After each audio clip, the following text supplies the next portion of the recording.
I'm Myke Shrews. I'm Tivis. And you're listening to The Munster Cast. Episode 19. Yeah.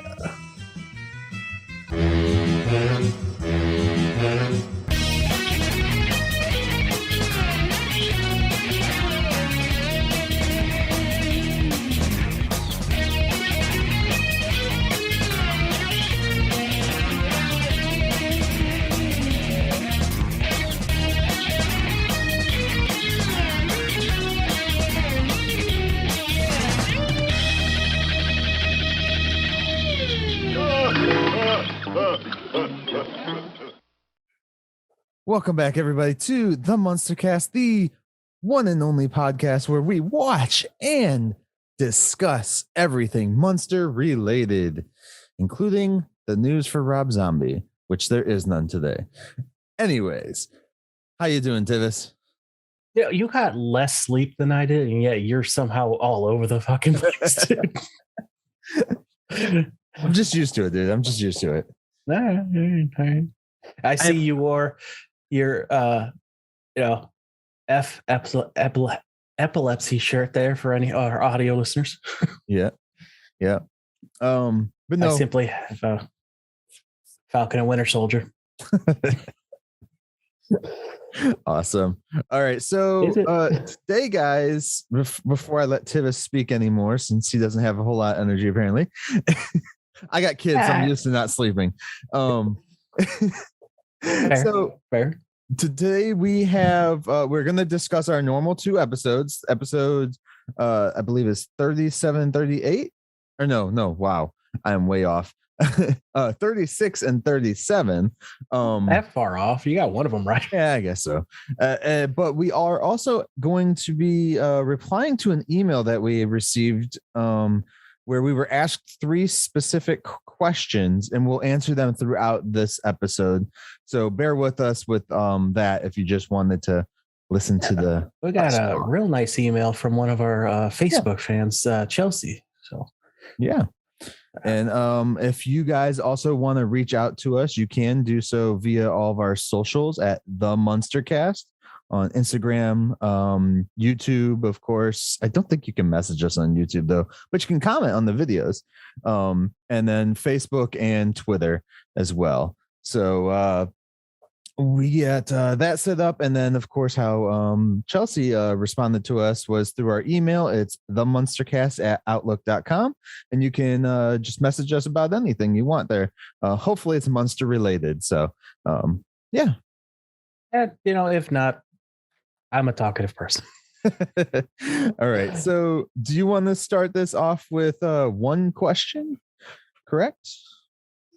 Or do you want to discuss some of the email as well? Well, we could do a little of both. How about that? She gave us a cool, interesting story about how she got into the Munsters, which I'm always curious about how people get into the same things I'm into. Yeah. So anyone else wants to send that, feel free. More than happy to read that. And she's some comments before about how she prefers the Munsters over Adams, which, I mean, what sane person wouldn't? They're just way more interesting, just flat out.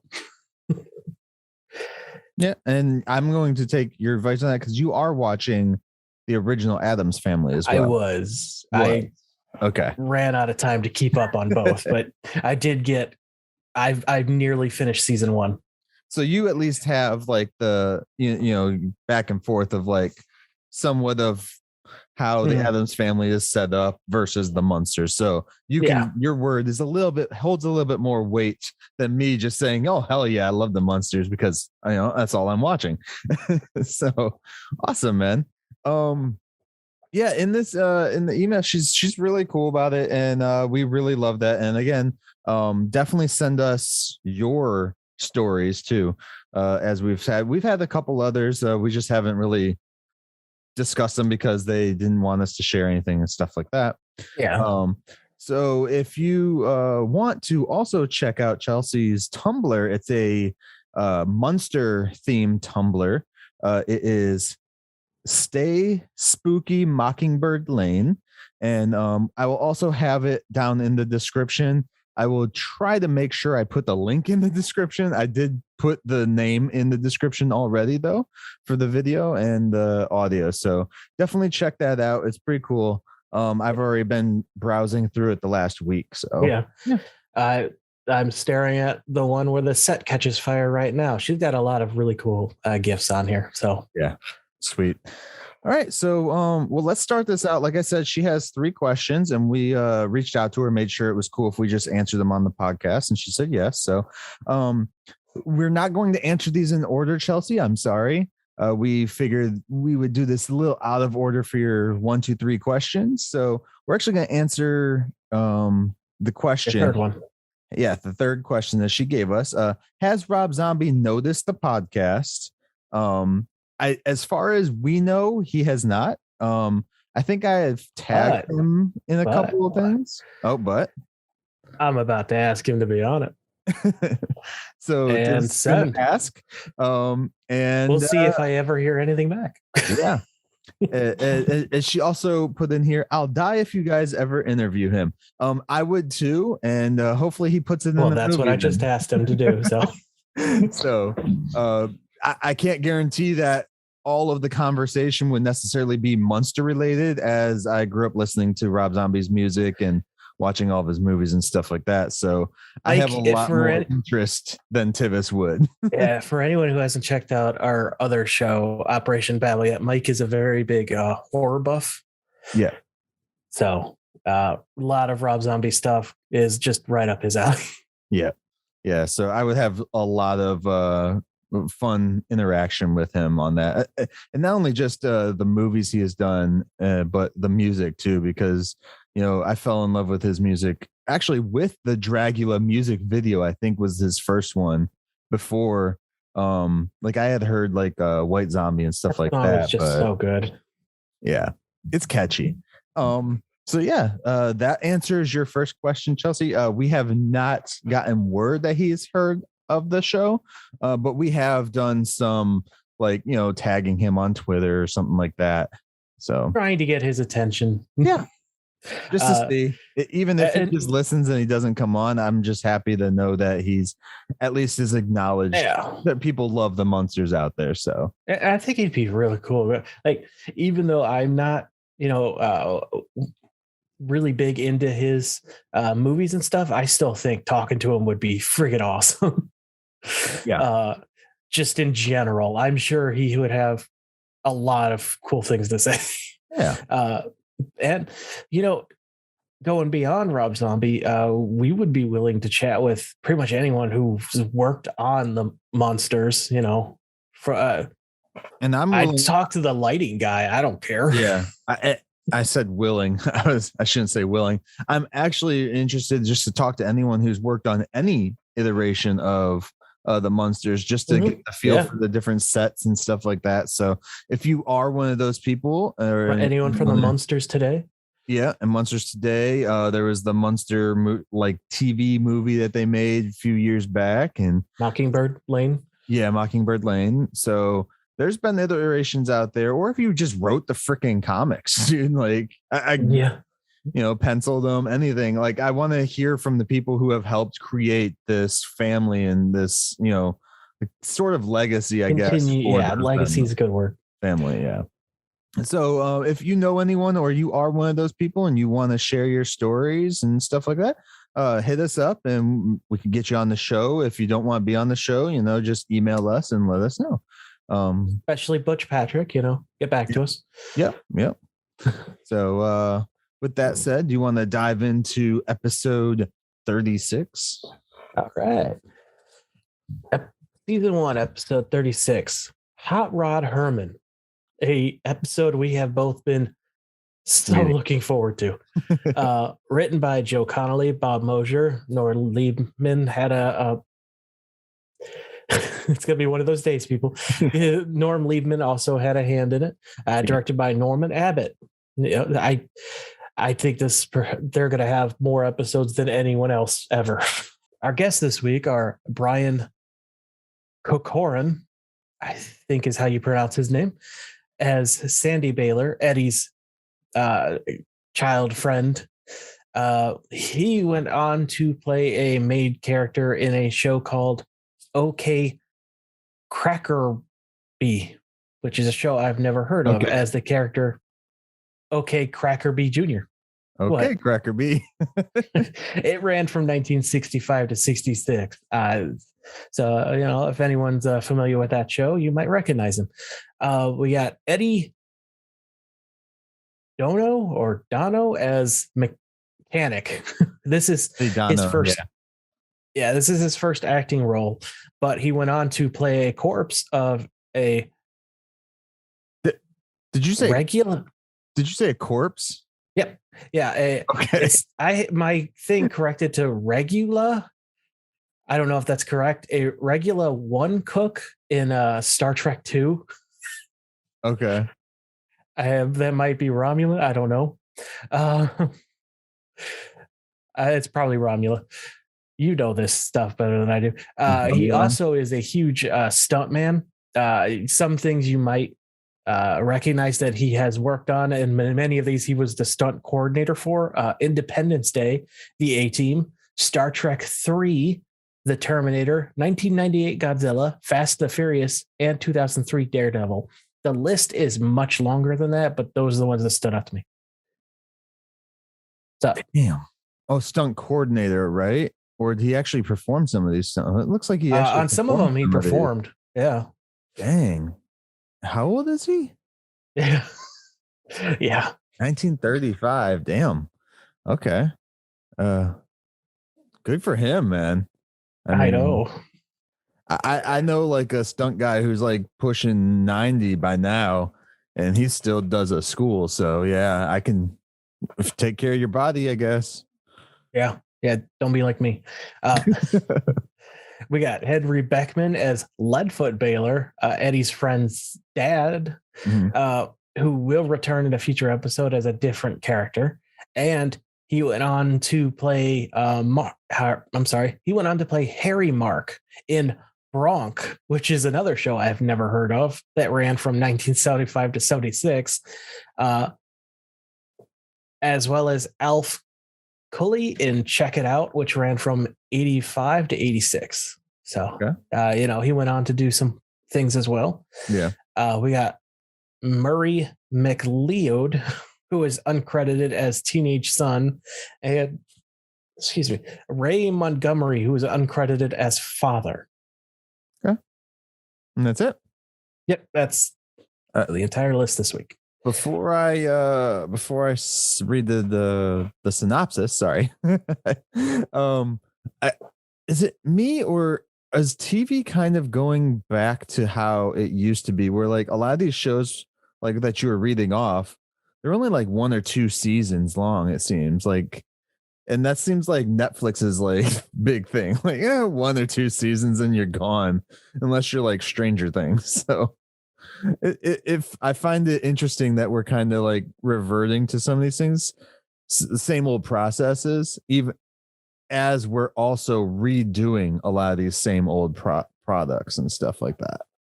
So yeah, it's definitely become create some stuff and see what sticks. Yeah. Okay. Which was kind of the process back then. Yeah. Because to get a show that lasted 2 seasons even was a big accomplishment. Well, I mean, you look at even like something like Star Trek back in the 60s, only 3 seasons, and it was canceled. So and then they did the cartoon that Roddenberry hated. Yeah. It's not that great. But it was extra content back then. So, fans loved it probably. So anyways, let's go into this. Episode 36 of season 1, Hot Rod Herman, May 27th, 1965. Believing that his father is the greatest driver in the world, Eddie volunteers Herman and his car, the Munster coach, for a drag race. It just seems like a bad idea right off the bat. He keeps getting him in all kinds of trouble. But this is one of the episodes that we have been looking forward to. So let's dive into it. So of course, we open with Eddie's just like running around the couch like a little jerk. Yeah, it's similar to when he came in throwing a fit over being called Shorty. Yeah. He's just going around going vroom, vroom, vroom, running around his dad on the couch, and this dad, he's like doing this weird thing. And then Herman's like, Lily, I think there's some little strange boy in that.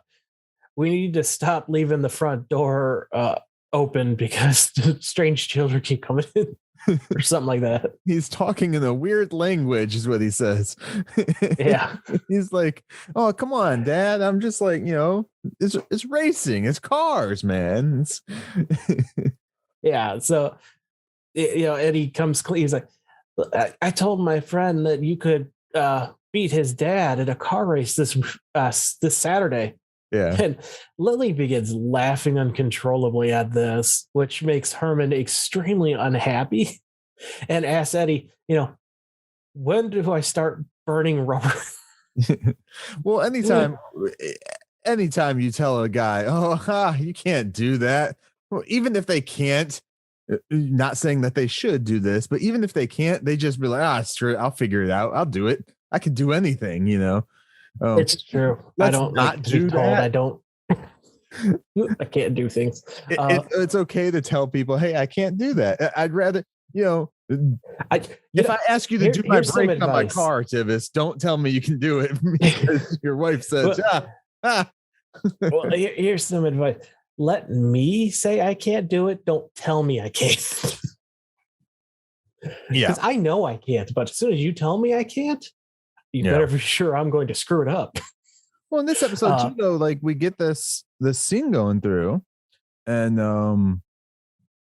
well, first of all, he does this thing. He goes, vroom, vroom, well, and the whole Eddie goes like, "Are you serious?" And Herman responds by just mimicking Eddie's noises that he was just.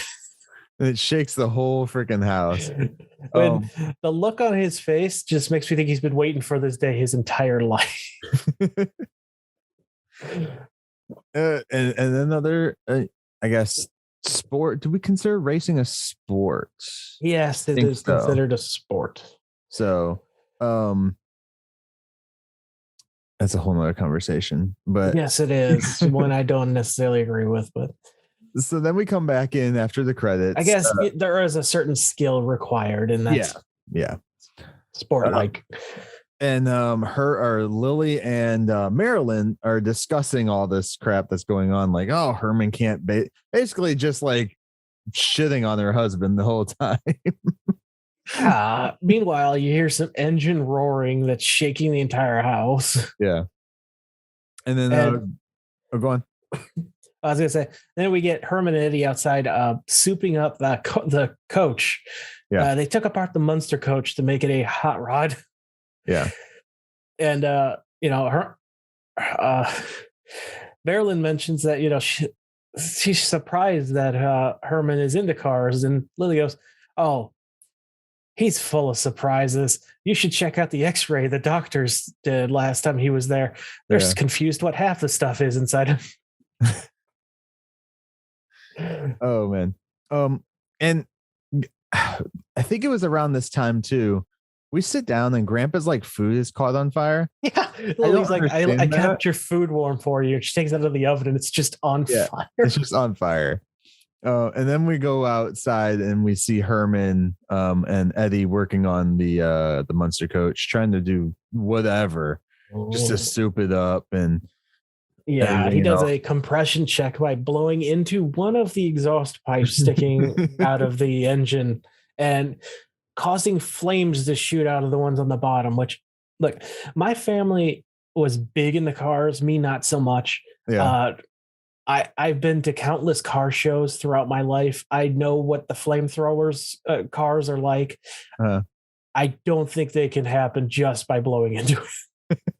Well, I mean, he has literally sucked flames into his mouth. You don't know what gases are in his body, dude. That's true. He's got stuff we don't know what it is. That's the thing that, and I think they probably set that line up because we don't know what's in him. It's very cerebral, man. You just don't know because there's something new about Herman every week. He's just full of hot air. Oh man. So yeah, then Herman is like going around and he does some weird jokes. I didn't write the jokes down because I didn't find them like that, great or anything like that. Yeah. I didn't take a note of any of them. There were just a lot of hard jokes.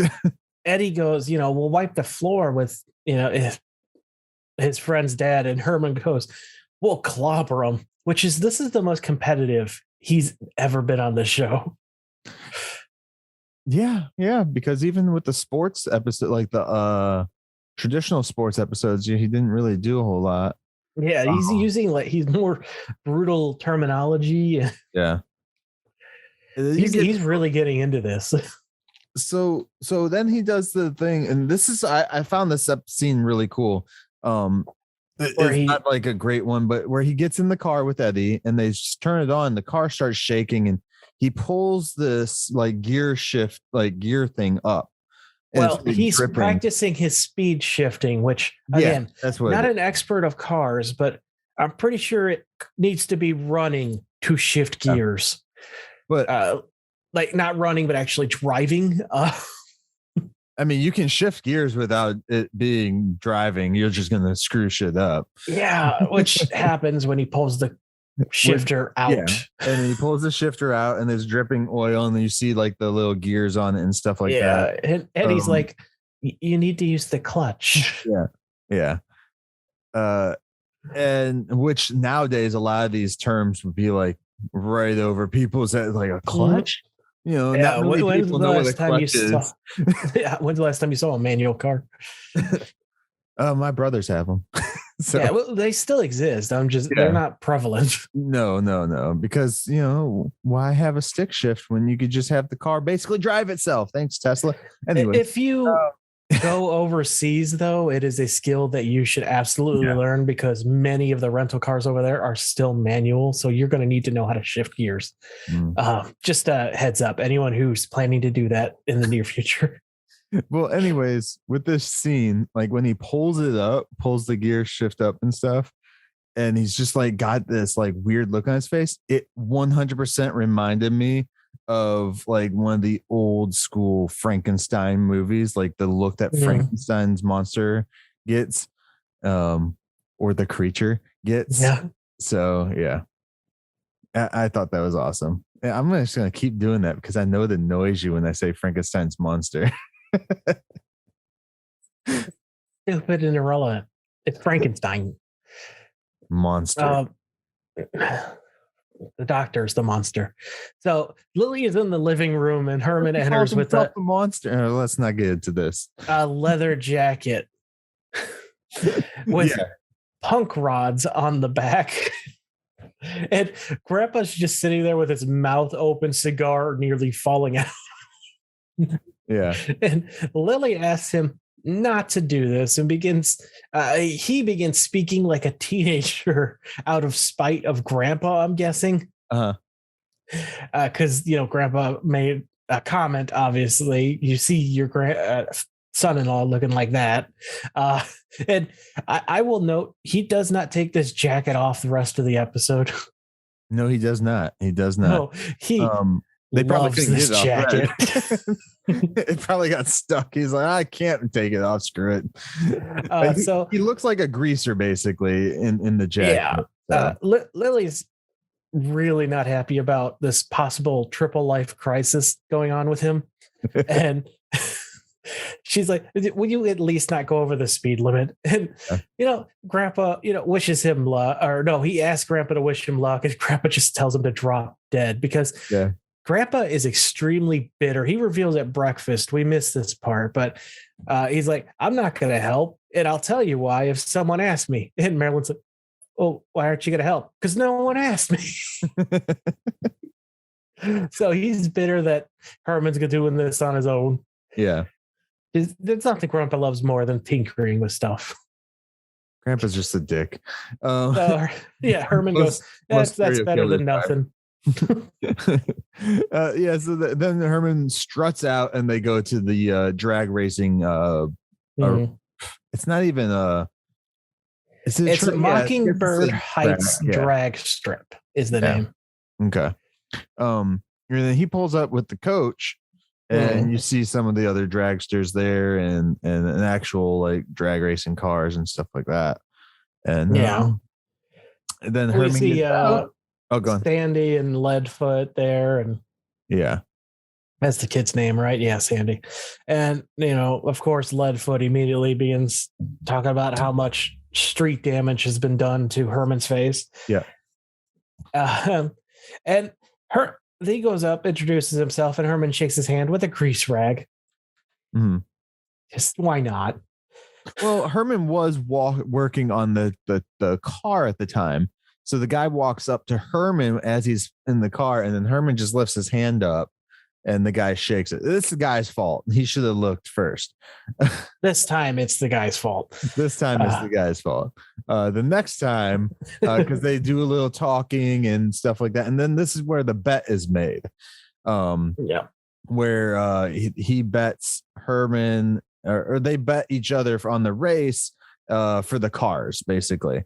And Herman has some, I don't really think so. It's our only car, basically. It's the family car. Yeah. A lot of distress with him, like going through this process. But then they do the whole basically, are you yellow? Sandy goes, are you chicken? Yeah. Little brat. And that, and then that gets Herman's, male ego to be like, screw it. Let's do it. I don't need to, ask permission. I'll just do it and go through it and all that crap. They shake on it with the grease rag on it, and that's when they get the grease rag for the second time. So and then they start their race. Well, we cut back to home where do we? Yeah. So they they're all preparing food while Grandpa's just sitting reading newspaper, and he sees Eddie's friend whose dad is in the newspaper for being one of the best racers around. Mm-hmm. And Lily's like, he's like, go warn Herman. And Grandpa goes, nah. And Manly goes, hey, if he loses, at least he'll only lose his pride. Right. Because, we don't know that the car is up for. Yeah. The pink slips are up. Boy, man. Come on now. Herman screw up this episode. Yeah. Which do you think the Munster coach has a pink slip with how customized it is? Like, do you think it's like legal? Is that car street legal? I guess it has to be because they had it custom made from a shop. And it's not like they did it themselves. I might have something for that later once we finish this. Okay. Cool. So, then we go back to the drag strip and we see a bunch of the other cars doing the racing. Mm. It's cool because they got some like actual B footage of like real race cars or real dragsters and stuff. So that was awesome to see integrated in there. You can tell what they shot and what is just like a B-roll shot, but because it's a little grainier. But besides that, it's kind of cool to see actual real life footage and mixed in with these shows, especially at the time too. So and Herman's getting ready to race and Eddie's like talking to him, wishing him luck, and Herman can't hear him. Meanwhile, the flag is given to start and Leadfoot is just gone before Herman even starts. Yeah. And because he has this like small little narrow like freaking rocket car basically, and and Herman just doesn't even go, and we then see Herman take off, and then of course we cut to you lost the car. Now they're at the house and he's getting berated for losing the car basically. And then this is where we find out after the interaction, like Lily storms off. She's like, ugh, And then Marilyn just out of nowhere for no freaking reason just goes ugh and walks off too. It was like it was funny, but that was like, wait, is she being serious or is she just mimicking her right now? I love Herman's excuse for this whole. He's like, I thought he was just a goof like me having fun. Yeah, just the sad, like, I can't believe I did this. What's wrong with me? Right. And then so after this interaction and the ladies move out, Herman is just like looks at Grandpa and he's like, so are you gonna scoff off at me too and leave? Yeah, give me the cold shoulder like the rest of the family. Yeah. And Grandpa's like, no, I'm gonna help you fix the problem, which is weird. And Herman makes the remark, he's like, you're not going to try and convince me to shoot myself again, are you? So how many times has Grandpa tried to get Herman to shoot himself? Or how many times has Herman shot himself because of Grandpa? Because that one threw me. I was like, whoa, wait, what did he say? Yeah. So his solution is they're going to build a car and win it back next weekend, which, yeah, if you can build a car, just build a new family car.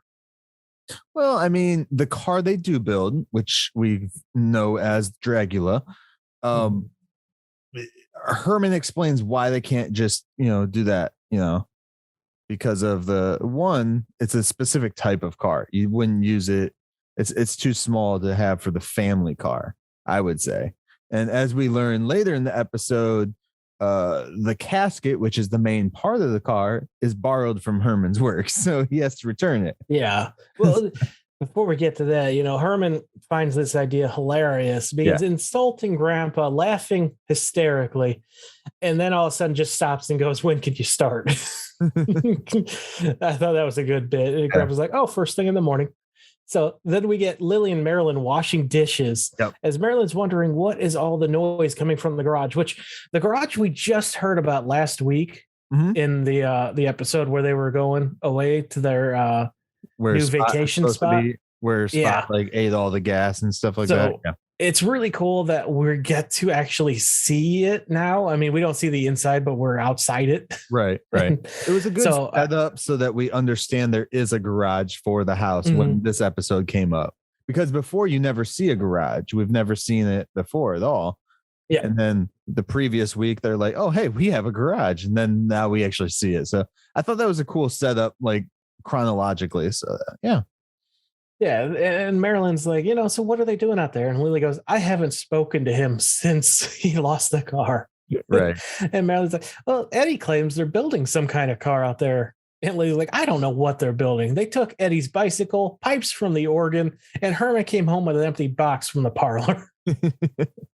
She's like, what kind of car can you build with junk like that? Yeah. And then apparently they never watched, what was it? Not Rugrats. MacGyver? No. What's that one? It was a black and white show too back in the day. They redid it once or twice with the He-Man Woman Haters Club. Oh, man, I'm going to be so annoyed with that one. Okay, it comes right up when I... Little Rascals. That's what Little Rascals, that's it. Yeah. Because they did the dirt soapbox alfalfa cars and all that crap. Yeah, alfalfa. But yeah, so then Grandpa pulls the car out and we see it all together. It's the Dragula as we have. If you notice when the car comes out, it is clearly not Grandpa in the car. No? No. Oh.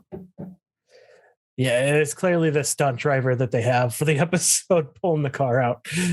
Well, yeah, probably because they didn't know what the car was going to do. And Grandpa's like, first of all, Dragula looks awesome. Oh yeah. Like, just, it's so cool. Grandpa's like, it's the only dragster in America that can play "Oh Promise Me" in second gear. And Eddie's like, hey, can I invite my friend over to look at it? And Grandpa's like, no, don't tell them shit. Yeah. It's like, Grandpa's actually spring it on. He's really smart about that too.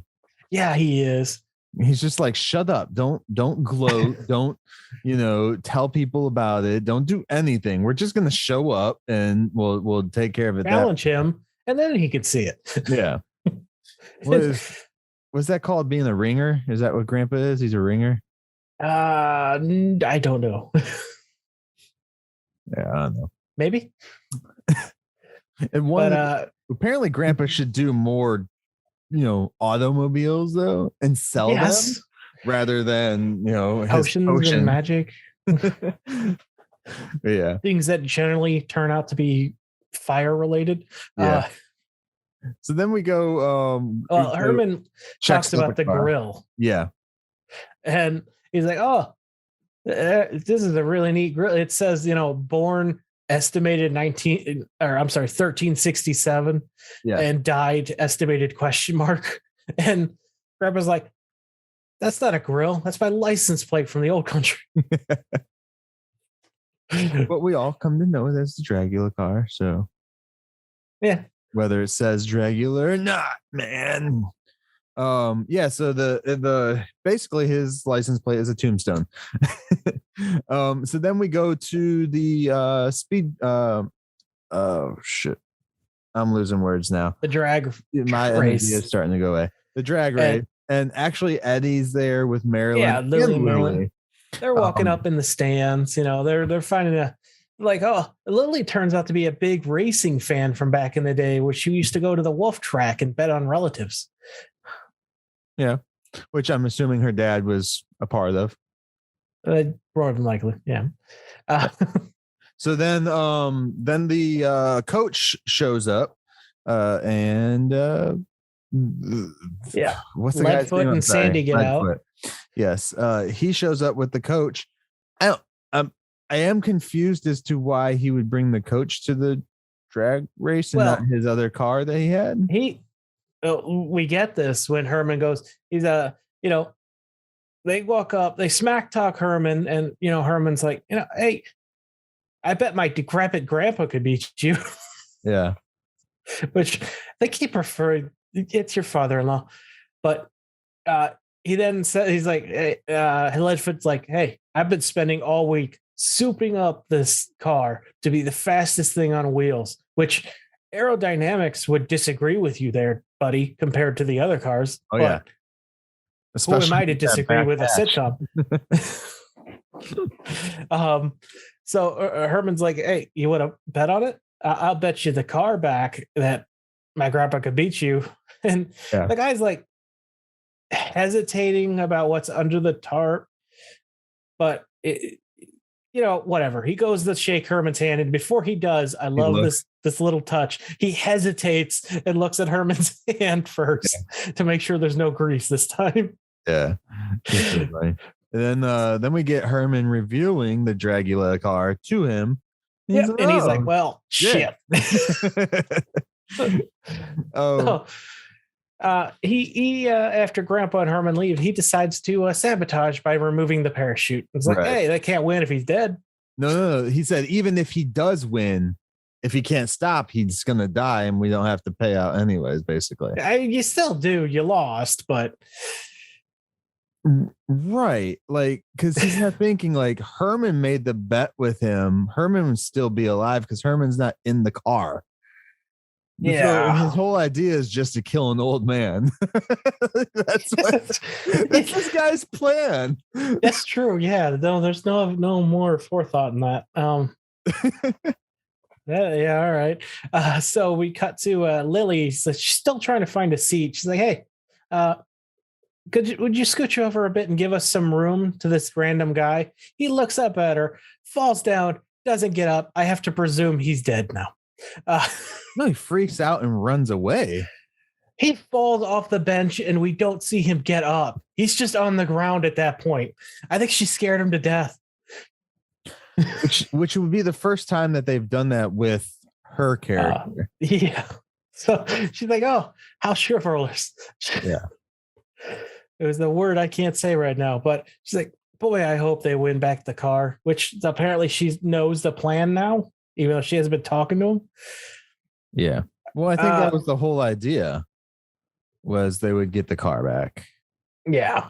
Now the race is beginning. Yeah. So then Grandpa is getting his picture taken. He looks like a freaking like mad scientist.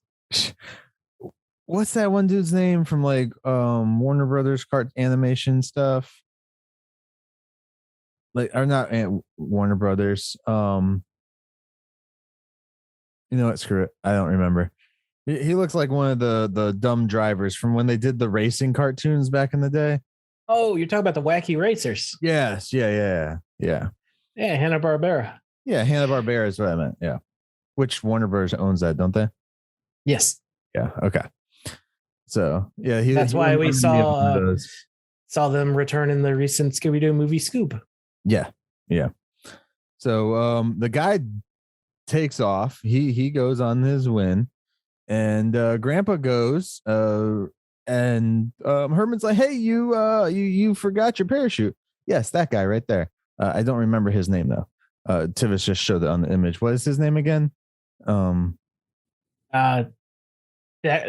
Dastardly. Oh yeah, Dastardly Studley, right? Or I'm thinking of a different character. Dick Dastardly. Okay, Dick Dastardly. Okay.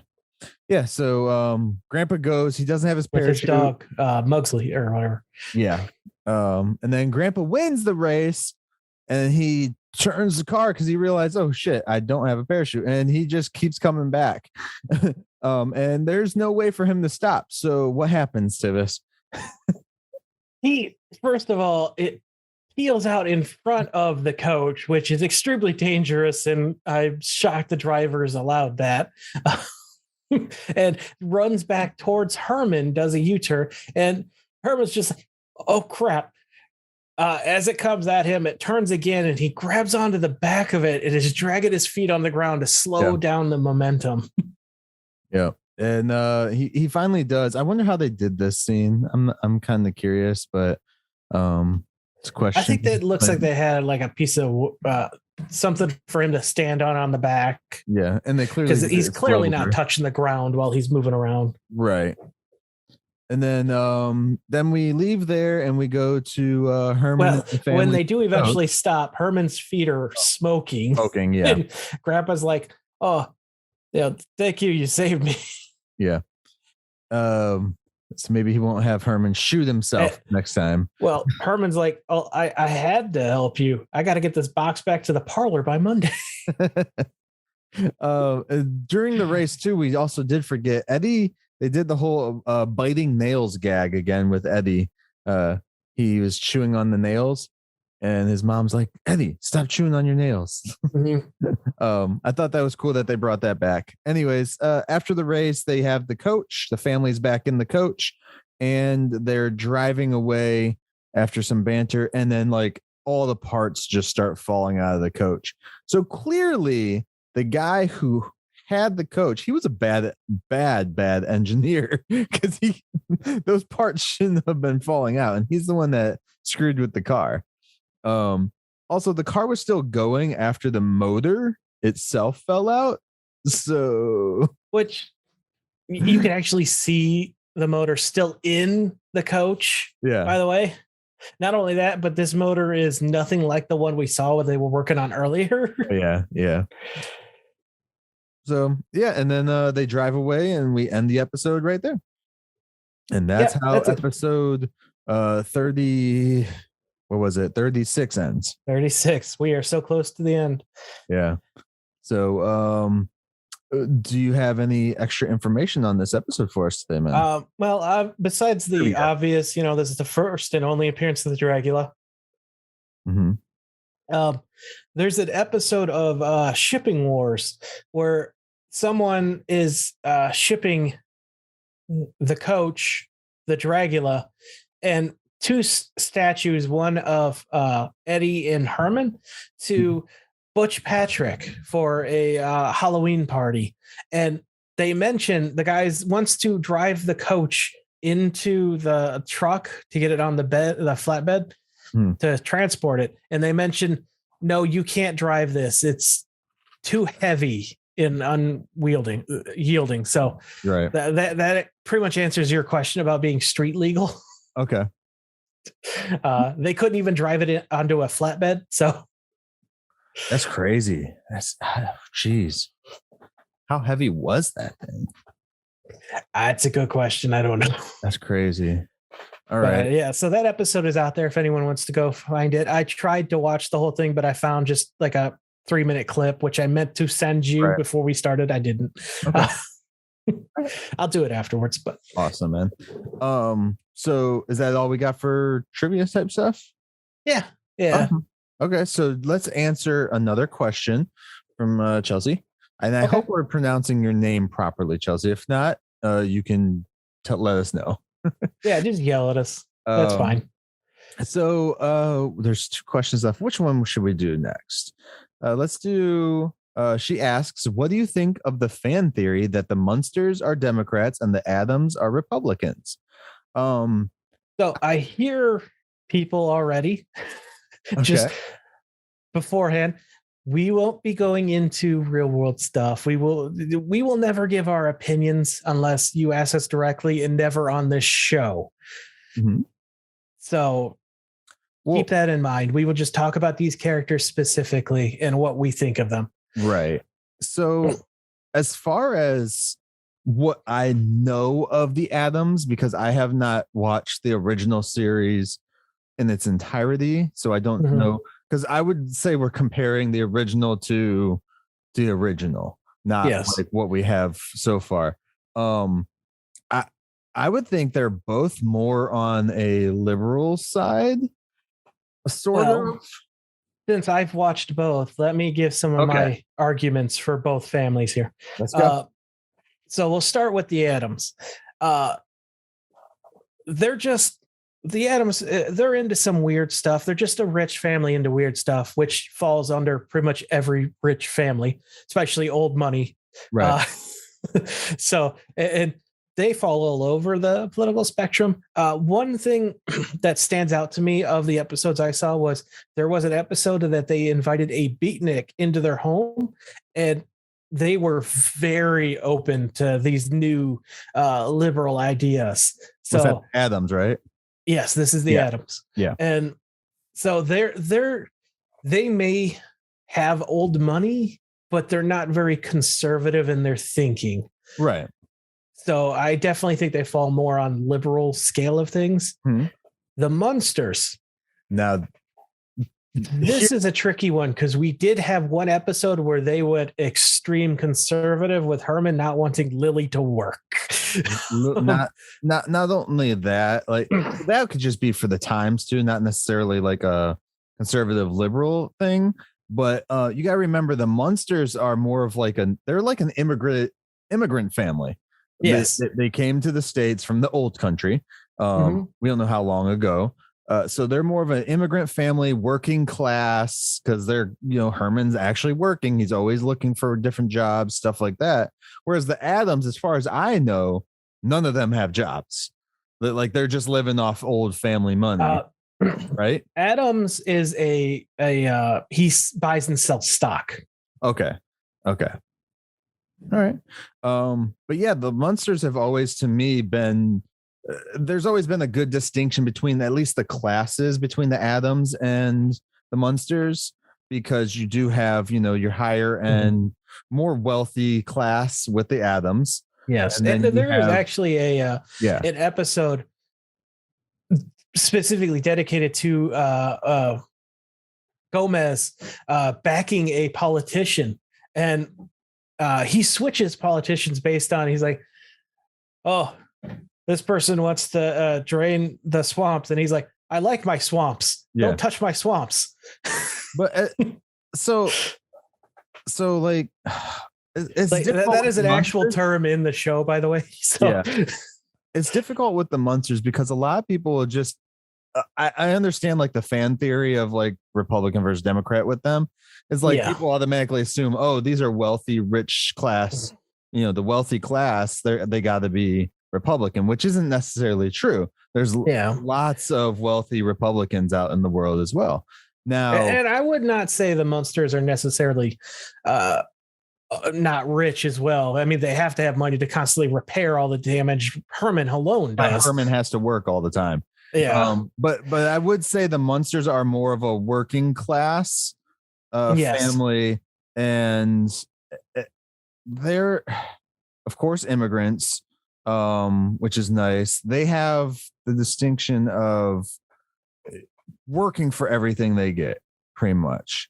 But you said, Gomez does the same thing to the point. But I feel the Munsters are trying to be the traditional, like, nuclear family, I guess you would say. Mm-hmm. It feels like they're trying to do that more, just with how Herman acts and stuff like that. So I would actually say, if anything, the Munsters seem more conservative than liberal at times, just in the way that they act and stuff like that. Now, we have had like the episode where the band came and played in their house and they were like the hippie guys and stuff like that, but they didn't hate them. But also they did at first. They did at first, but then the Adams almost immediately accepted this beatnik. Right. And began learning from him. But I think it's a good thing that, the Munsters with theirs, it showed that, hey, your opinions can change on people all the time. Yes. So, and it's not necessarily a Republican Democrat thing or conservative liberal thing. It's like, it's a very good way of showing these families have these specific values, and hey, we changed our mind too. Although Herman did make that like comic comment the other episode. Yeah. So that right there screams a little bit more. You gotta think about the time though. The Red Scare, everyone was kind of on board with the Soviets.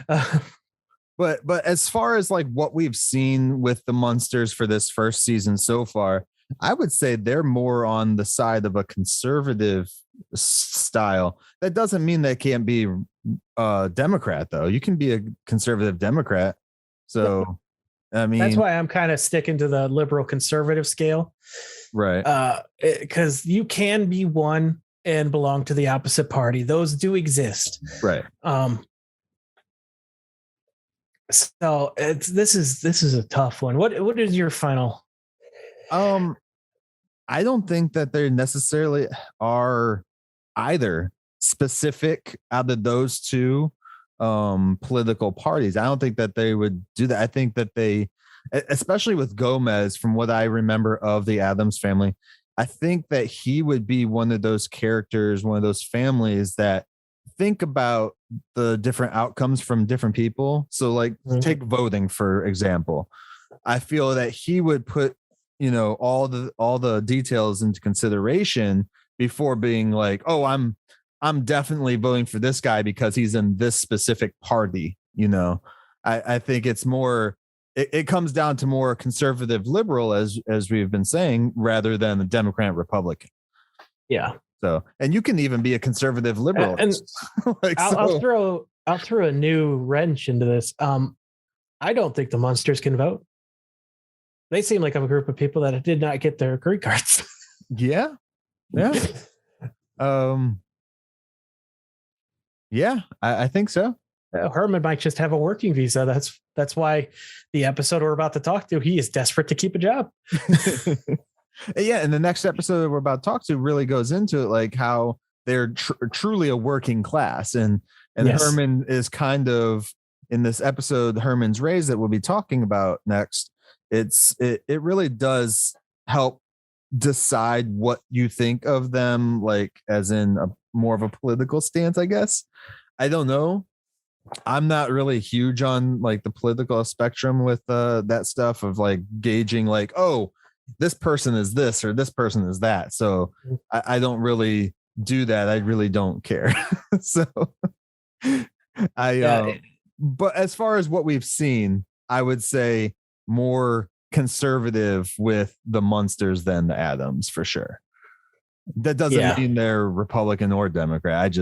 That's my thought on the fan theory. I hope this is an acceptable answer for you, Chelsea. Yeah. If not, it's fine. You can yell at us. Yeah, there's just so many like things because the Munsters personalities are changing constantly. It's like and the Adams, as far as what I know, I either hear from you or like from memory of trying to remember. And a lot of my memories of the Adams come from the freaking like 90s movies. So like they had a big ass room full of money. So I'm like Scrooge McDuck room. They could be as liberal as they want. They don't have to worry about anything. They got all the monies. But yeah, so that's I think my answer on it. Your final answer, dude?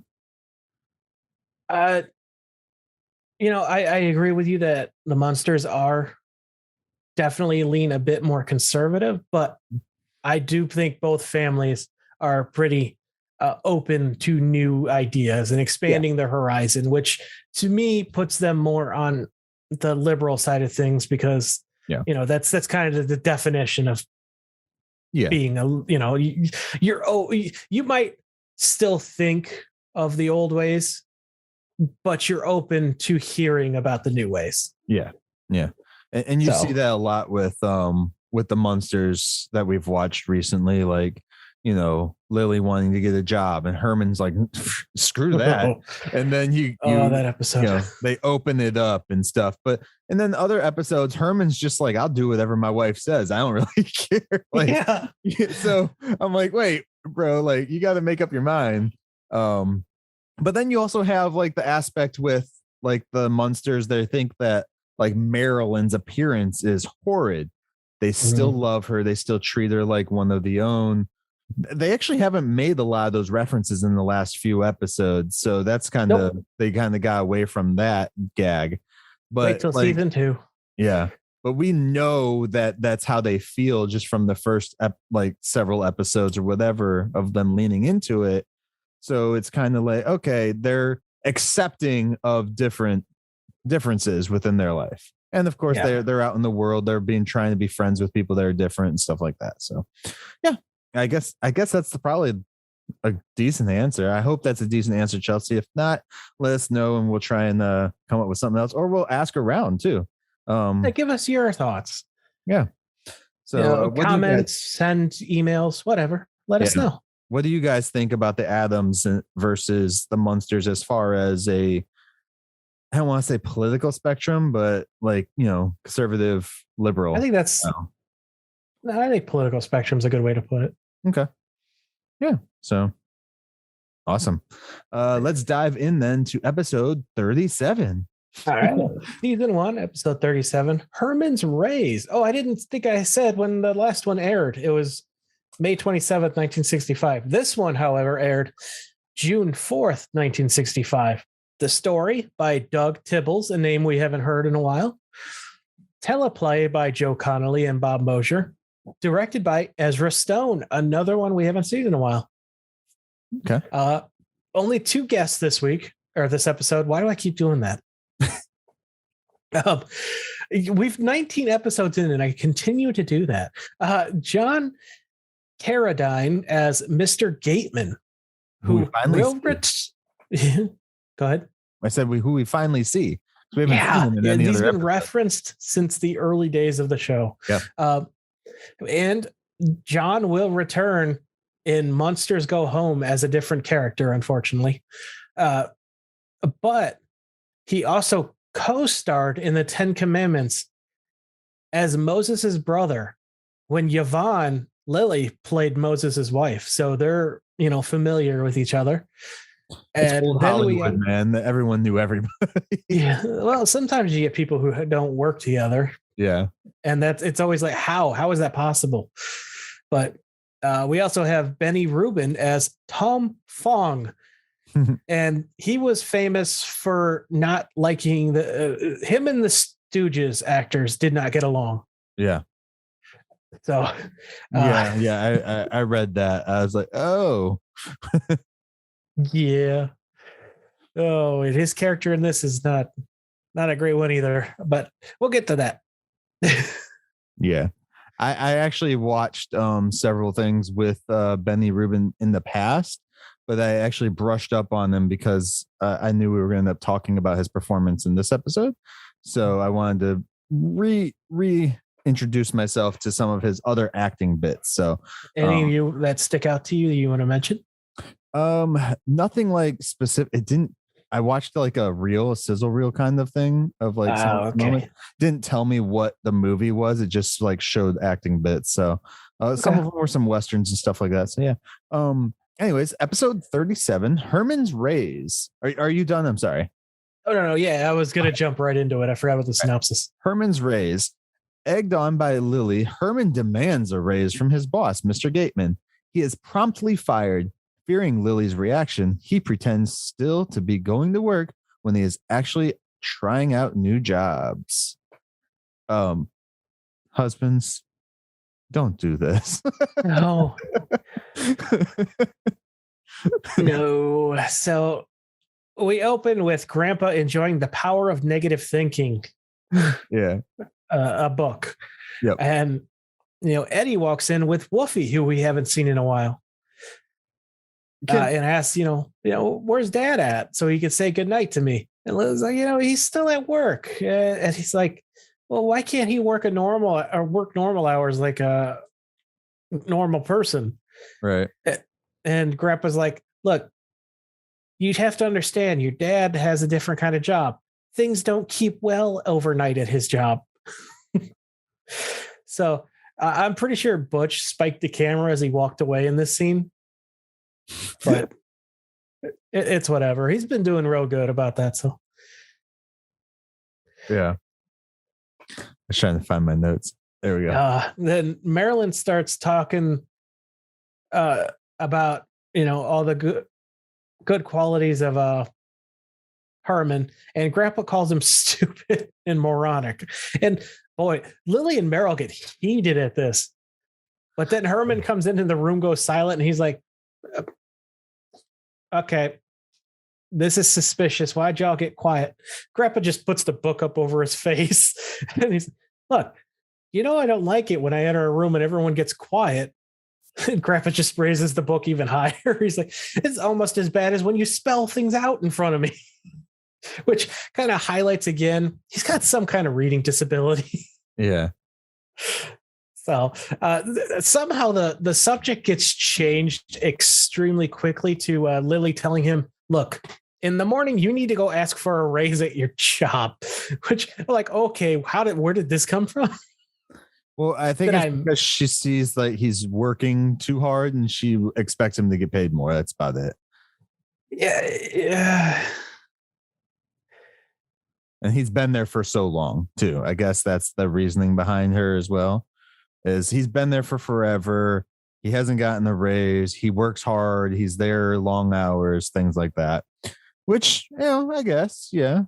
Yeah. Lots of people right now are going through that stage of life where they're like, you know what, screw it.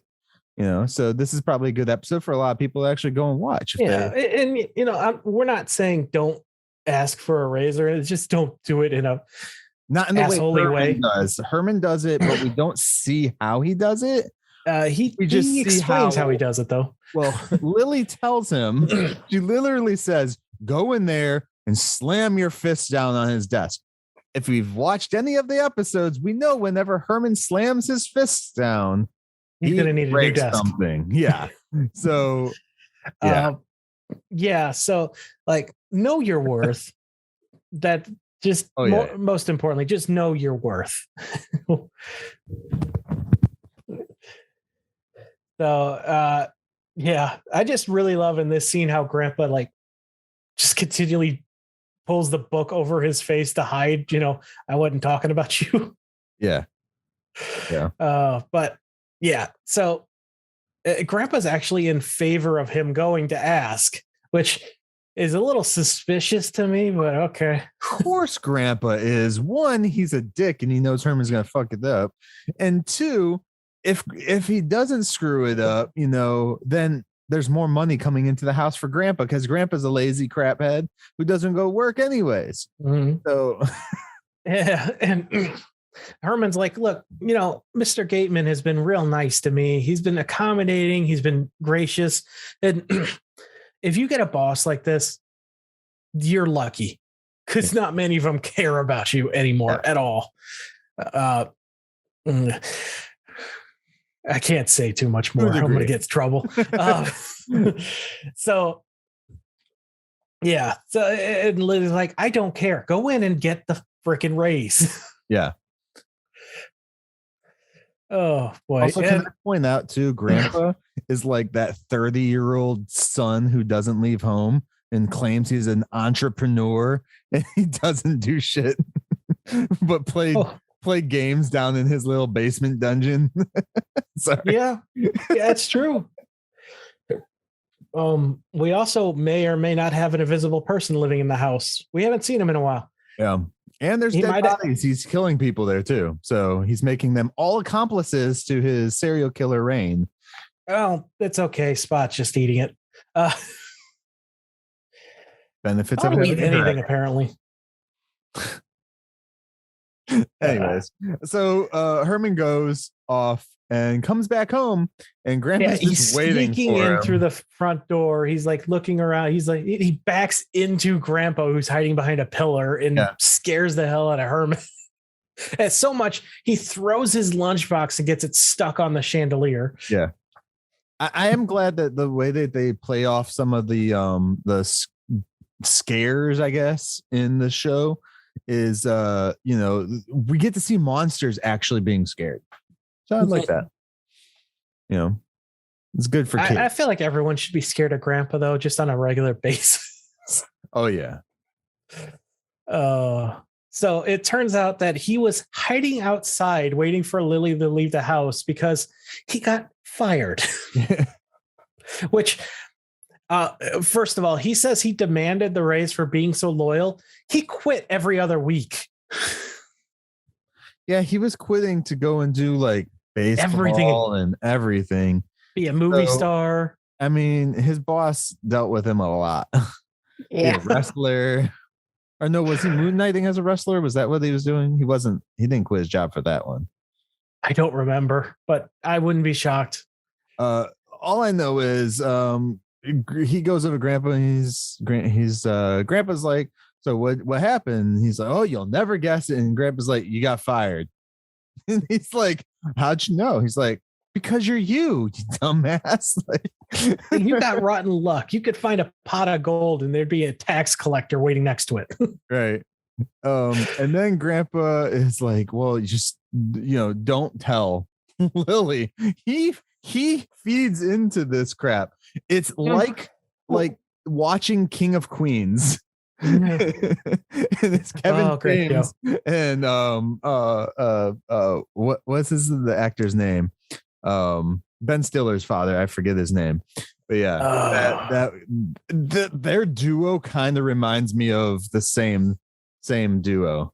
Yeah, and Herman's extremely worried that it's Jerry Stiller. Yes, Jerry Stiller. Yeah, thank you. Herman is extremely worried about Lily breaking his Huckleberry Hound records. Yeah. Like she's just going to get so mad and start breaking stuff. One, you lost your job and your wife decides to start breaking things. Leave. That's a bad relationship. And not only that, it's like, okay, I don't have a job. You lost your job because of her advice, no less. Well, not only that, I lost my job. We could be selling those records. Yeah, okay. Has anyone ever watched Fun with Dick and Jane? Like, sell the stuff. You need the money. Yes, but yeah, it does inevitably end with Grandpa telling him to be a real man and don't tell his wife. Yeah. Oh boy. So at dinner, Lily's like, "So how was work today?" And he's doing everything he can to not go on the site. He's like, "Oh, we were very busy." She's like, "Well, did you get your raise?" He's like, he's gonna think it over, and he mixes two analogies here. Mm. He's gonna run it up the flagpole and see if it makes a splash. He's gonna throw it down the well and see if anyone salutes it. And Lily's like, "Well, I want an answer by the end of the week." And Herman's like, "Oh, you're gonna have one." Well, I'm sure of it. Yeah. How demanding she is of that, it's really weird. This is so out of character for her. Because it's like, you should be thankful you have a job, man. Like, yeah.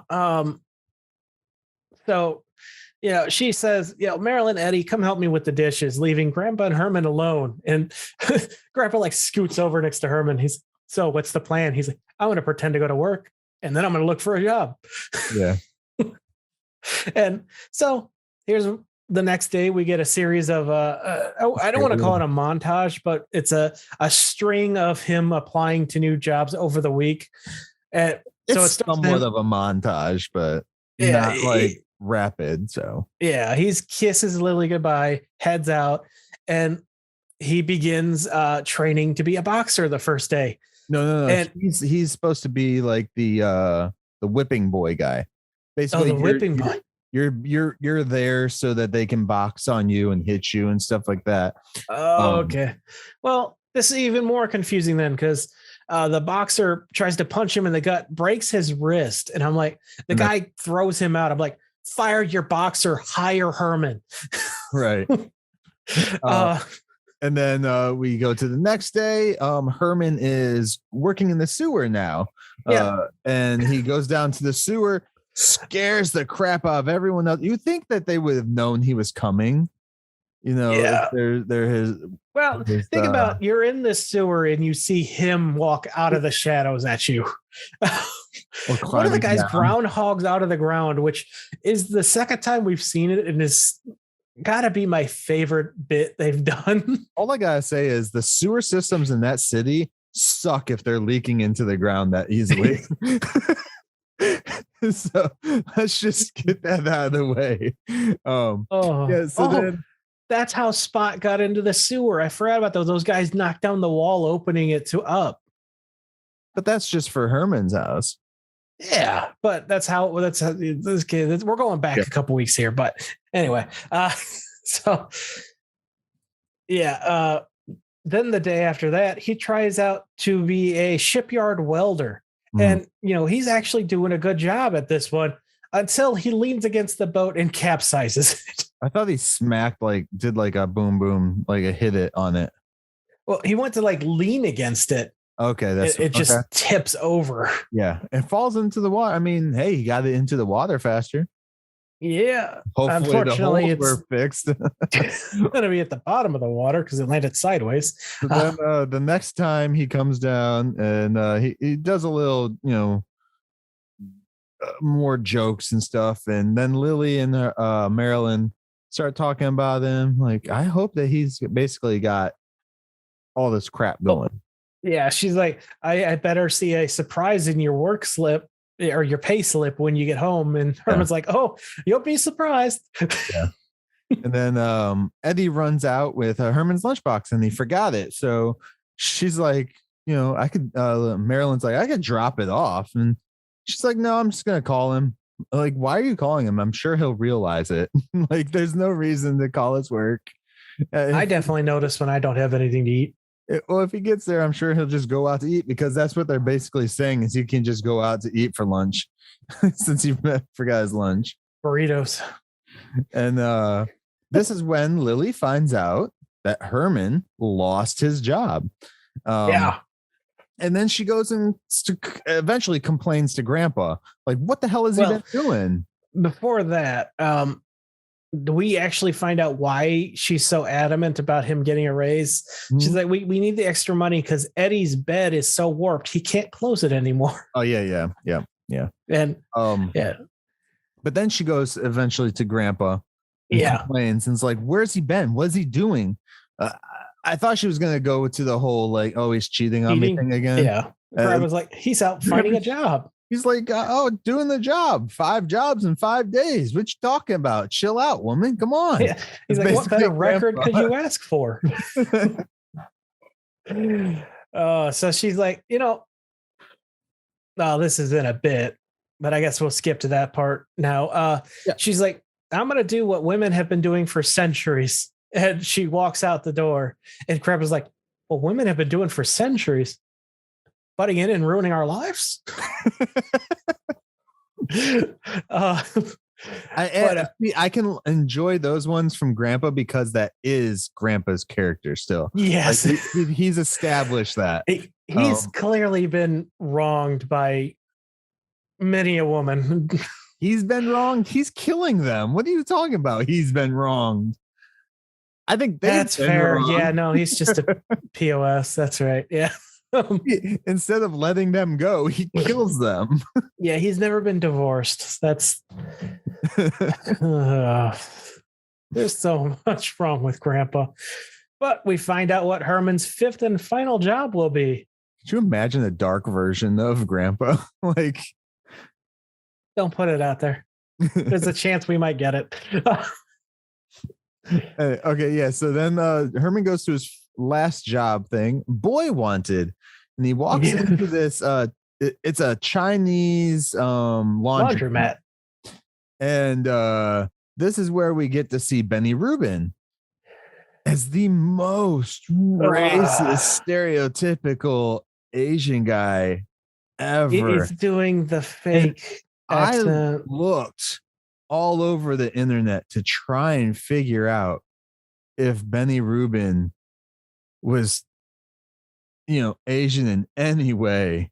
And, I can't find his ethnicity. So if people do know it, let me know.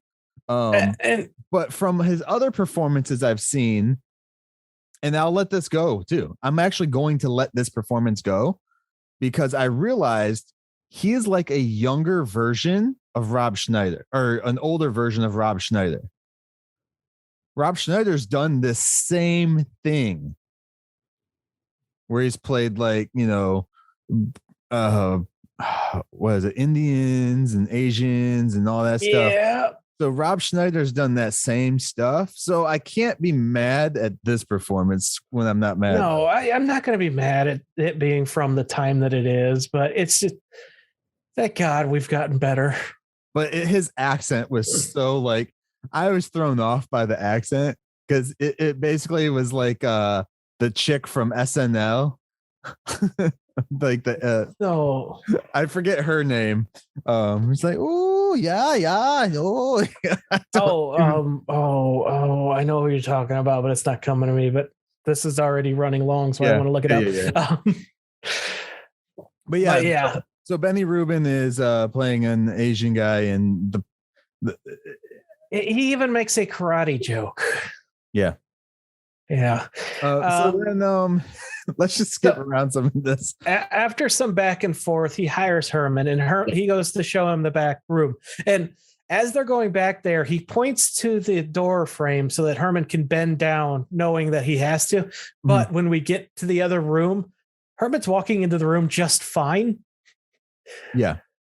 So I'm like, well, that's kind of a little continuity error, which is not on IMDb, I will mention. Somebody needs to update that. I don't have an account, so I can't. But yeah, so he then shows him, he's like, this is the dryer and the washer. When the bell goes off, you move one to the other. You fill the washer back up. This is the iron. Don't goof around. You will set the place on fire because it is a iron. People, be careful when you iron your clothes. I am stressing out about this because it is a worry of mine. He's like, I steam everything. I don't iron. I just steam it. Yeah. Well, then he goes over to the wall. And he's like, this is the emergency valve to shut everything off. I'm like, that is clearly a water pipe. Yeah. How the fuck are you shutting the power off with that? Well, I think it's to shut the water off for the washer. He says it shuts everything off. Maybe his building is hydro-powered. That is not a thing even today. So he's like, all right, I'm world, Tivis. You can't say. I'm going to go get an enchilada. And Herman's like, wait, what do I do if customers come in? He's, hide. Yeah. Which I guess is the kind of a joke on some of the places you go and you just don't see anyone ever show up because they just don't want to come out and deal with you. That's why I've done it. When I worked at Kroger, I could say that. I no longer work there. I hid from customers because I didn't want to deal with them. So now we get Lily going out and stuff. And Herman's having the time of his life at the laundromat. He's ironing away, singing And then the bell goes off and he sets the iron face down. She immediately set off alarms for me, but it's okay. It doesn't set a fire yet because apparently the ironing board is non-flammable. So he opens the dryer, do you notice the machines don't stop when he opens them? Yep. That was one of my notes. I was like, why aren't the machines stopping? But so yeah, he starts filling it. Then things start to go wrong. The phone rings. He thinks it's a bell. Someone's at the front door ringing the doorbell. He thinks it's the dryer bell. Yeah. He puts the iron back down on the shirt, starts fussing with the dryer and washer. It starts throwing things back at him. And so he's fighting it. I think it pelts him with rocks at one point. He pelts up a trash can, Captain America style, trash can lid. Well, then, and because the phone goes, the doorbell goes. Wasn't there an alarm? The alarm was going too at the same time. Eventually, the actual one of the alarm. Yeah. Then the shirt catches fire. The shirt, it burns right through the freaking ironing board. Now the ironing board burns. Yeah. And he's like freaking out. So he goes over to the emergency valve and just rips it off the wall. And then he turns on the sprinkler system by mistake. And he's like, crap. So now we cut to the parlor. For the first time, we see it's called Gateman, Goodberry, and Graves. This is our first time ever actually seeing his work outside of the floral arrangement area where he gets a call very early in the series. Right. And during the party. And I will mention during this conversation between Mr. Gateman and Lily, they continue to be extremely vague about what they do, alluding to them being, what we think they are, but not outright saying it. And I have to applaud these writers for continuing to keep it this way. That, but the set design tells otherwise. Yeah. The set design shows everything. Like, there's urns in the office. There's all these other different things. So as they're being vague with what they're saying, my eyes are seeing something completely different. Yes. So, yeah, I think that they did a pretty good job on that. I'm wondering if the set people didn't get the memo. I think that was part of the alluding to. Yeah. It's pretty clear that we know what his job is, but the fact that they never say it and keep it vague is just, I have to just hats off to everyone in charge of this decision. So then, all right, so let's roll through this real quick. So basically Lily pulls the he thinks Herman looks at you as like a father figure, basically. She's like, we find out he's been working there for 17 years. He calls you Dada Gateman, which apparently is what causes the emotional break in Mr. Gateman, because he then begins crying. Which I don't think that he actually does that. No, he doesn't. And if he does, 100%. That's weird. Don't call anyone Dada, especially when you're 150 years old. Yeah. So then he starts crying, and then he breaks out. He's like, fine, I'll hire him and I'll give him the raise, basically. But he's like, all right, I gotta go though, because I can't be wet, like tears. I have to keep some tears back. I have to be at the graveyard later tonight.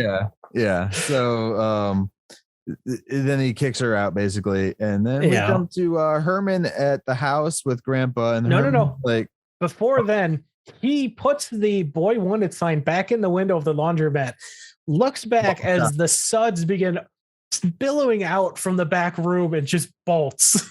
Yeah. So then we're back at the house, and he's telling Grandpa, like, I just nope. There's nothing. Nada. Yeah, I've tried. And and the phone rings, and he has like a PTSD flashback. I gotta get this clothes out. And the Grandpa's like, it's just the phone, man, calm down. So he goes and answers it, It's Mr. Gateman calling to ask him to come back. And Herman suddenly gets all cocky. He's like, I don't know. There's a lot of other offers about that raise. Oh, you're giving it to me? All right. Well, then I'll be back. And he's like, look at what I did. And Lily's like, that's right. You are she like strokes his ego and compliments him as such a great provider. And that's where the episode, he never finds out that she helped him. Yeah, he never finds out that she helped him, but she does actually when she comes home. She's like, hey, I heard that you lost your job. And, stuff like that. She's real nice about it. She's super nice about it. This is like probably the nicest she's been when she's found out that Herman screwed up. But in his defense, he screwed up because of her. So it was kind of her mistake to fix in the first place, in a way, so yeah. And he strokes his ego. She strokes his ego, and then we go from there. I do want to say one thing on this episode real quick before you do your trivia and stuff. If you guys haven't seen Benny Rubin and other stuff, I would check out some of his stuff in his filmography, because he actually does a lot of different character acting type things. Like I said, like a Rob Schneider. So if you like how Rob Schneider does a lot of different styles and character acting, do that. Check that out. Don't get offended though. So yeah, there we go. Just remember they're a product of their time, but Rob Schneider can't say that. So, well, that whole argument that isn't really a discussion for our other podcast, but yeah. Anyway. Yeah. All right. So, what we things got? Things can change a lot in 10 years, a lot more than people seem to think. Yeah. What we got for trivia, dude? Nothing for this one. We said everything. We see his work for the first. Mr. Gateman appears. This is just all around a cool. We did not give our thoughts in the first episode, but these two together are really cool episodes. Yeah. I enjoyed both of them, seeing the Dragula and Herman's work. This is a really nice wrap up to the first season, and we still have one episode to go. Yeah. Okay. Yeah. So we have episode 38, which we'll be tackling next week with a close. After we do that episode, we'll do a closing of it all, and then we'll be back with one more episode for season 1 of the Munster Cast, which we will have a special guest on, and we will be doing the pilot episode. So if you don't have the DVD set, I'm not sure where you can find the pilot episode. It might be on like Daily Motion or something. It's just reversed, so you might be able to find it there. Because I don't believe it's on Hulu or whatever NBC and stuff like that they have the Munsters on at the moment. So definitely find that if you want. Otherwise, you can just tune in and listen to us talk about it. So it'd be kind of cool either way. So before we do anything else, I just want to remind everyone, you can email us questions and all that stuff at TheMunsterCast@outlook.com. And speaking of questions, we have one last question to answer from Chelsea, since she did give us 3. And I will read the question, and then we will go into this, because this is an interesting one, a tough one that we found. Yes. So her question is, who is your ideal modern cast for the family, and any side characters you like? So I did pick a couple side characters just because I thought it would be kind of funny. So I'll give my side characters first. All right. Lily's brother, Chester. Is it Chester or Lester? Lester. Why did I keep saying Chester? It's Lester. Let me change that in my notes here. Lester. Yeah. Lily's brother, Lester, the werewolf man. I picked as Steve Buscemi because he's the werewolf man in Transylvania, Hotel Transylvania. and he's going to be covered in makeup anyway, so it doesn't really matter. I think his voice would be good for the character. I did Uncle Gilbert. I picked Doug Jones. For many people who don't know who that is, he played Abe Sapien in Hellboy, the first two Hellboys. He also played the sea creature in the one where what was it called? Love of Water, some crap like that.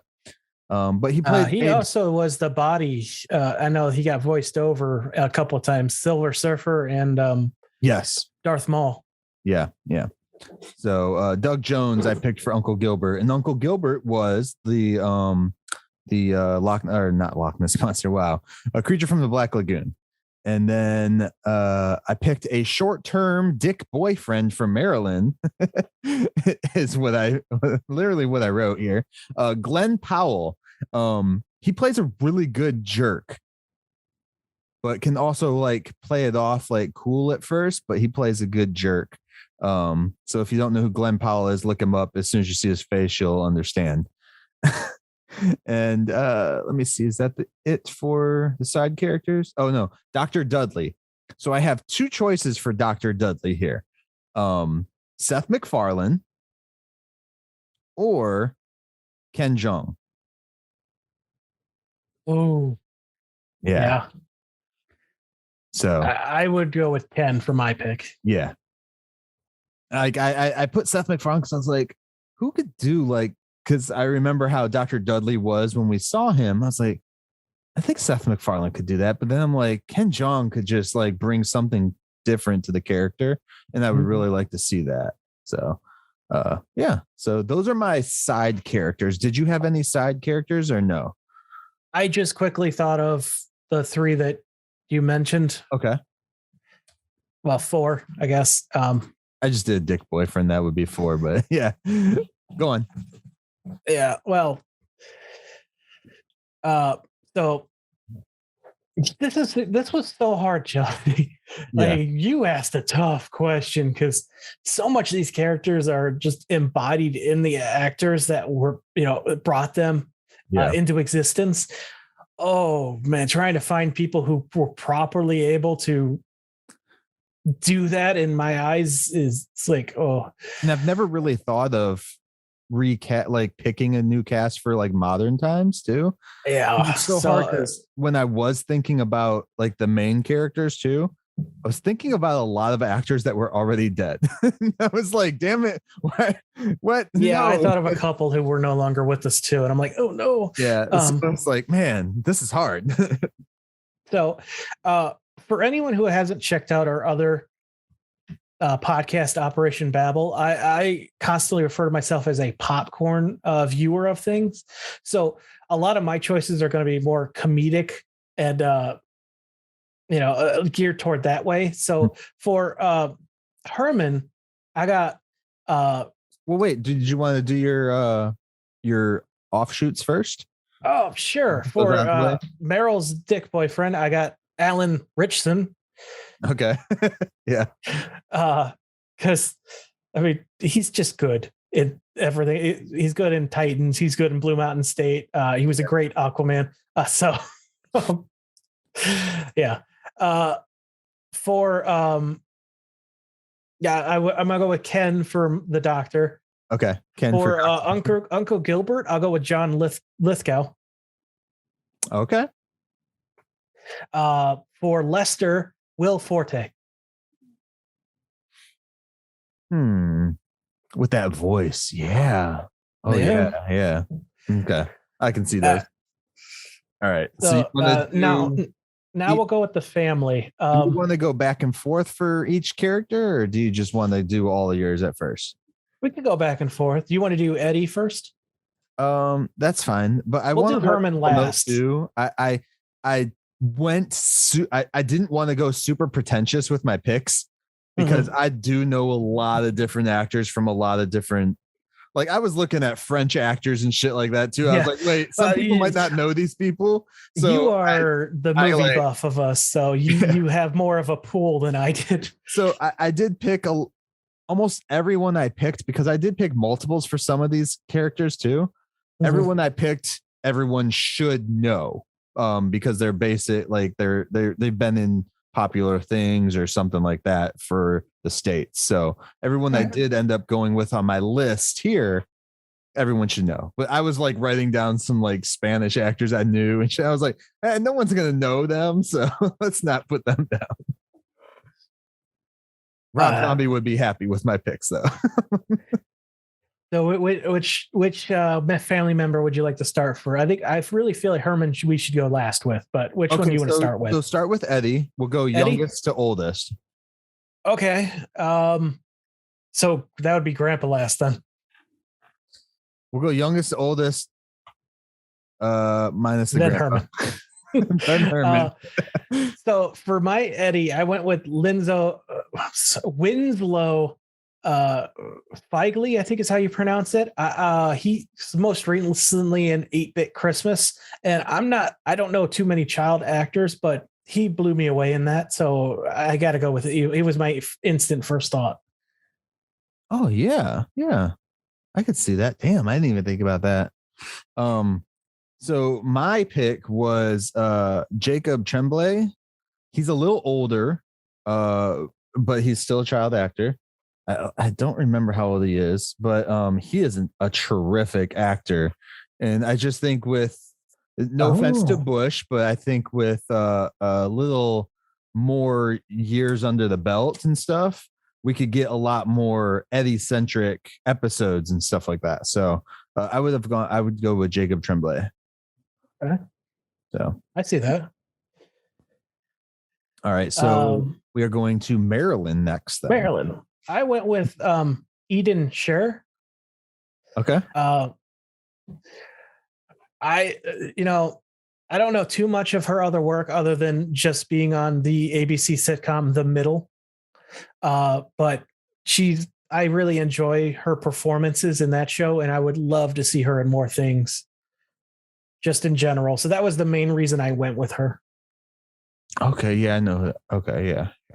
I'm looking at them because I didn't know her by name. All right. So for Maryland, I have 3 picks. So I'll start with the first one I picked. The last one I pick is probably my top one out of it. Now, 2 of these are a little older. They're not in their 20s anymore. I don't believe. Well, no, she's still in her 20s. One's not in her 20s though. So my first pick was Chloe Grace Moretz as Marilyn. She's a little younger. She's okay. I think she would do a pretty cool job, and she's got that like way that she could probably fit in with the family too, pretty good. My second was, and I know I'm going to mispronounce this name. It's Gugu Mbatha Rao. Yeah, I know I mispronounced it. She played Renslayer on Loki from the Loki TV show. For people that don't know, and before people were like, "Oh, you can't do black and white," and I'm like, you know what? They're all wearing makeup. It doesn't matter. Who cares? It doesn't matter. They're all wearing makeup. And then my best choice, though, for the character of Marilyn is Billy Lord.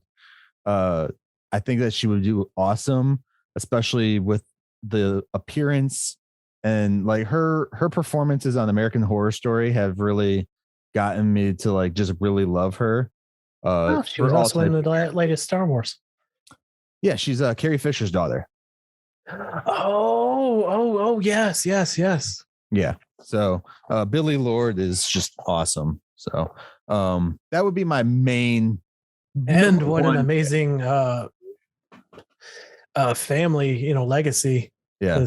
Her grandma from Halloween Town, amazing actress as well. Yep. So, all right. So then where we're going now, Lily or Grandpa? Lily. All right. And again, to the people who say that we can't swap race, shut up. I got Maya Rudolph as my Lily. Okay. Because I think she would be able to convey the character really well with her range of emotion, facial features, and I think she's a good fit. Okay. Yeah, I see when I was going through these, I didn't really look at the ethnicity or anything because they're all wearing makeup. So it's like it doesn't matter. So for my Lily Munster, I have two picks.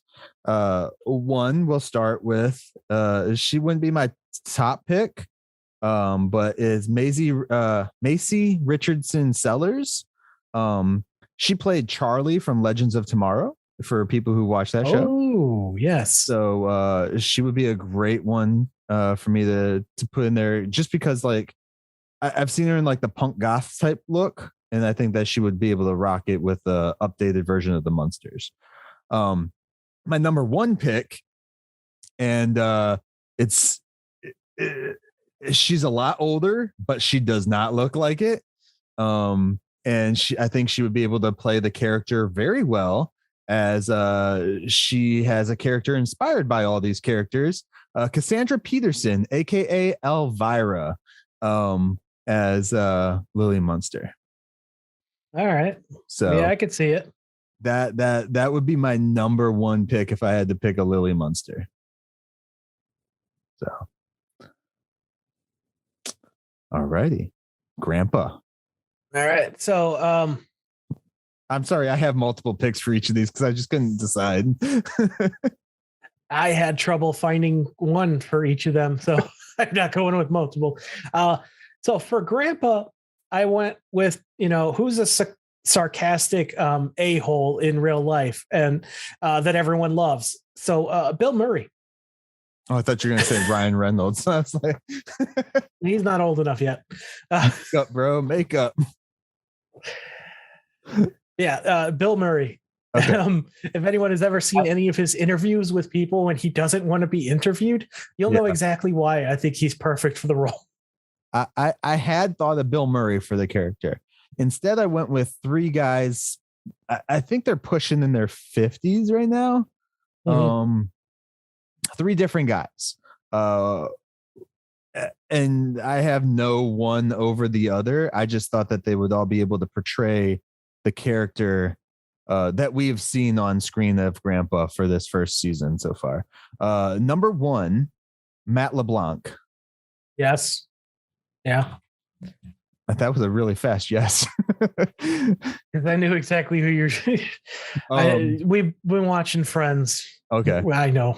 Yeah, I think he could do the facial stuff, everything like really well. Yeah. Like even in the last episode that we did, where Grandpa like dropped his like opened and almost dropped a cigar out of his mouth. I swear Matt LeBlanc has done that same thing, like sitting in one of the chairs before. And he's also a guy who's known for being a lovable a-hole. So yeah. Another one would be Donald Logue, just because I love Donald Logue. But I think that he could do the look pretty well, and he's a little shorter, and he's already really pale. So you mean Donald? Yeah, I thought you said Donald. No, I said Donald Logue. I probably just put it all together too fast. And my third pick for Grandpa Munster would be Brendan Fraser. Yeah. All right. Yeah. Fraser. Sorry. You're never going to get a no from me to have him in more stuff, just in general. I do. Donald Logue is someone I would love to see in a lot more things. Yeah. For people who don't know who Donald Logue is, he had his own show called Grounded for Life, and he was also in the first Blade movie. He's the guy who kept getting his hands cut off. He also is a major part of Gotham. Yes. He as Harvey Bullock. Yes, I was trying to remember what the last name was, or not. Yeah, Harvey Bullock. Yeah. Okay. All right. So now we're on the Herman Munster, and I only have two picks for this. No. Oh no, wait. I have three picks. Sorry. I'm trying to read. Sorry. I apologize. I'm sorry, Chelsea. I know you wanted probably just one pick each, but we're giving options. So hey. Do you want to go first, or how many do you have? Let's just say that. I have one. Okay. And this was a tough one. I thought about this for a long time until finally I settled on Rainn Wilson. Rainn Wilson. Or is it Rayan? Dwight Shrews. Who? The Office. Schrute. Oh, good pull, I guess. Yeah. Yeah. He's going to be in boots anyway, so it doesn't matter. Yeah. Most people know him as Dwight, but he has a lot more range than that. He is incredible, and I think if anyone could pull off the childlike yet also kind of wisdom of Herman, he is the one I would go with. Okay, I could see that. Yeah. Okay. So I went away with my Hermans. The first one I picked was John Lithgow, that the same guy you picked for Uncle Gilbert. But I don't know. He might be way too old to He's 76. Yeah. And if they're going to put like a big suit on him or something, it might not work out very well. But I do think he would have made a good one back in his like third Rock from the Sun days. Yes, for sure. And he's still an awesome actor. My other pick. Oh yeah. So I have two other picks. The other one is Tyler Perry, because fucking put him in any suit and he'll just rock. He doesn't care. Fair. And then my number one pick though for Herman was Patrick Warburton. No, nobody knows that. Gotta look him up. Oh yeah. I thought of him for Grandpa actually. Yeah. But I was like, no, he's not quite right for that role. Because he can do like the facials, I think. Yes. For people who don't know who Patrick Warburton is, he plays Joe on Family Guy, I think it is. But he's also like the narrator guy from Emperor's New Groove.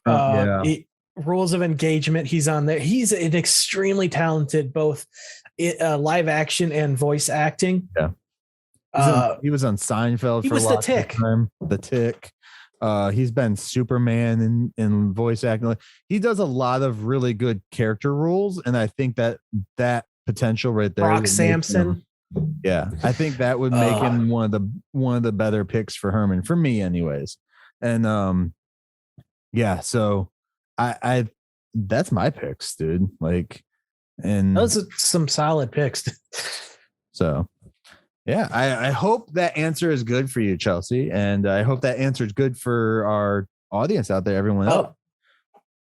The only reason I didn't go with Patrick Warburton, because I also thought of him for Herman as well, just because of his height, because he's 6'3", is his voice. His voice is too iconic. I think it would take me out of the role. Maybe, but I've listened to him in so many different things that it's just like every character he plays, like I know it's him. They're unique, but he's just recognizable. Like, he's recognizable, but it's just like I don't care. It takes me I don't know. That's fair, because it's a recognizable voice. So okay, I know the character, but like Ryan Reynolds' fucking voice is recognizable as hell now too. You put him in anything, and I'll probably still enjoy it. He's got one character, but don't most actors these days? Yeah, a lot of the big ones. Probably because of people like me. Yeah. So if everybody, we apologize for being a little longer today. Yeah, this is a long one. Give some nice answers for you guys.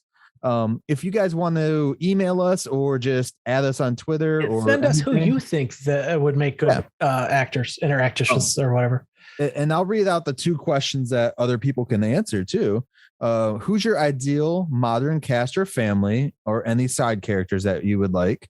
So, you can email us at TheMunsterCast@outlook.com if you want, or just hit us up on all the socials, or add us, or just, share it on your own feed, whatever.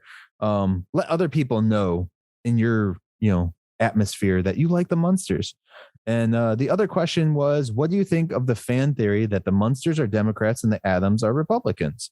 And, answer that too if you want. Send it to us, or just share it with your family and see what you guys think. I would be careful sharing that with some family members, because I know a lot of people are very edgy right now with political spectrum. Yeah. So Yeah, maybe we should.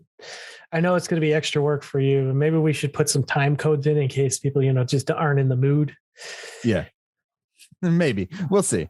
Yeah, maybe I should have brought that up before, we're at the end of the show, but yeah. So if they're there, he did it. If not, oh, well, I suggested it. I don't think that we caused anybody any harm. No, we did. I think we did that pretty well. Yeah. Yeah. So, in that case, Tivis, do you have any extra words or anything for us for today? I'm excited to close out season 1. Yeah. Next week. And I look forward to all of you coming along with the ride. Awesome, man. Sweet. All right. Well, with that said, guys, thank you. And we will catch you next time as we take another stroll down 1313 Mockingbird Lane. The lesson I want you to learn is it doesn't matter what you look like. You can be tall or short, or fat or thin, or ugly, or handsome, like your father. Or you can be black or yellow or white. It doesn't matter. What does matter is the size of your heart and the strength of your character.